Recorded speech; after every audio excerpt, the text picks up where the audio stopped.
In fact, Sprint's reliability is now within 1% of Verizon's. 1%. But Sprint is saving you 50% on most Verizon, AT&T, and T-Mobile rate plans. That's right, a great network, half the rate. I switched, and millions more have too. Can you hear that? Don't let a 1% difference cost you twice as much. Visit a Sprint store, sprint.com/network, or call 800-SPRINT1 today. Reliability claim based on third-party drive test average savings until 5/31/18. After pay full amount subject to $30 activation fee. Credit and valid port in. Applies to Verizon plan 1, 3, 6, 12, 18, 20, 25, 30, 40, 50 gigabytes. AT&T Mobile share value 300 megabytes and 2, 5, 15, 20, 25, 30, 40, 50 gigabytes. T-Mobile Simple Choice 2, 6, 10 gigabytes. Carrier features differ. Plans exclude unlimited music and video streaming, data carryover, tethering, and cloud options that other carrier plans may offer. See website for eligible plans. Limited time offer. Must choose from forwarding carrier rates. Offer coverage not everywhere for all phones. Restrictions apply. Back at Pocono Raceway, nothing has happened since we took a break. It's still heavy fog over the racetrack. We can barely see anything out there, but we can see what we believe are big, smiling teeth from the 34 car. Chris Buescher sitting there. He is the race leader, just hoping that it will rain and this race will be called. He's the man. It's really on the bubble right now. That could be, again, a career-defining moment for him if the rain persists here or intensifies at Pocono Raceway. There are 22 laps to go on the scoreboard, and we're just waiting to see what comes next here on this Monday. From Pocono Raceway, this is the Motor Racing Network, the voice of NASCAR. Stay up to date with the latest news from the NASCAR Garage, weekdays on NASCAR Today, midday. We can enhance the fans' experience, and I think that's what we really need to zero in on and provide. Hear from the drivers and teams as they chase the 2016 championship trophy. Change is good in our sport. It re-energizes people, makes everybody, step up to the plate, so to speak. NASCAR Today, midday, weekdays on the Motor Racing Network, your source for NASCAR news. Live sports are the one true reality entertainment, where a single dramatic moment can become timeless. In NASCAR, Motor Racing Network's live broadcast elevates your senses to the sights, sounds, and struggles taking place on the racetrack. One final lap of the Daytona 500. Logano has the point. Junior crosses over. The power of radio to the imagination of the listener. Tune in to the Motor Racing Network. Visit MRN.com for an affiliate list in your local area. Hey, this is Joey Logano, driver of the number 22 Shell Penzo Ford. You're listening to MRN, the voice of NASCAR. Monday afternoon at Pocono Raceway, we sit here with all kinds of drama laid out before us, and it's the kind of drama, Jeff Striegel, we've seen many times before. I mean, just think about all the moments in the sport that have come down to this and what the weather lays on you. We talked earlier about the first win for Joey Logano at New Hampshire Motor Speedway. It came in a situation like this. The rain was out. I remember Jeff Burton leading at Darlington with a crushed-in front end. Had the rain not come, he'd have gone to the garage. But it did. He was leading at the time he won the race. Darrell Waltrip won a couple of rain-shortened races. Dave Marcus back at Richmond many, many years ago, a situation where they decided to stay on the racetrack against everybody else's judgment. They came to pit road. It started raining. Dave scored the win. And looks like that very same scenario may play out here today.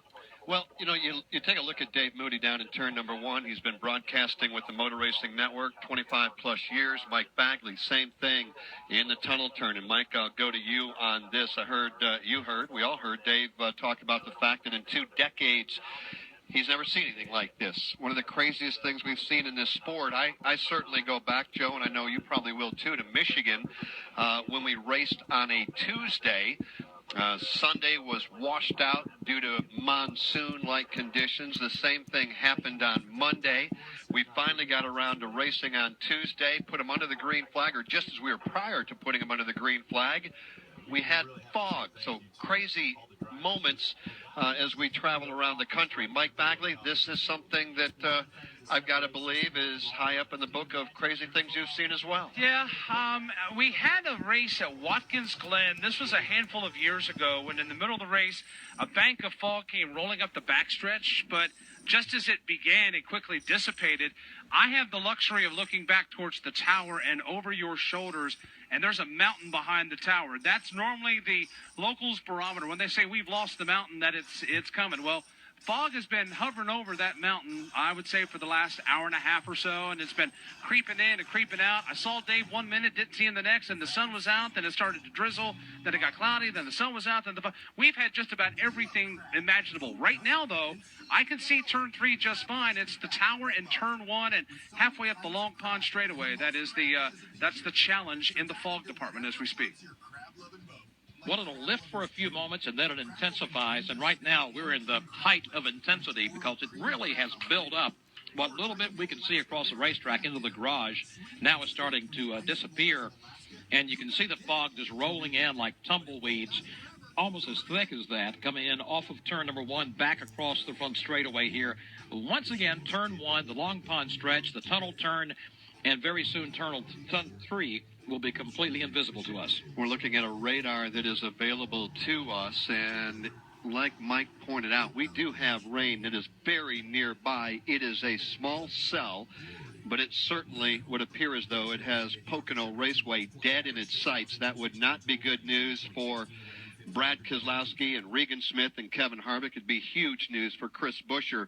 Well, Regan Smith, driving for Tommy Baldwin, sitting up there with a top 5 opportunity, Steve Post. Yes, indeed he is. Sitting there in the, looks like the second spot right now is Regan Smith. Tommy Baldwin is the owner, crew chief on this. Tommy, we talked to Bob Osborne, and he shared how he got to the strategy he got. How did you guys get so you're at the front here at this point in the race?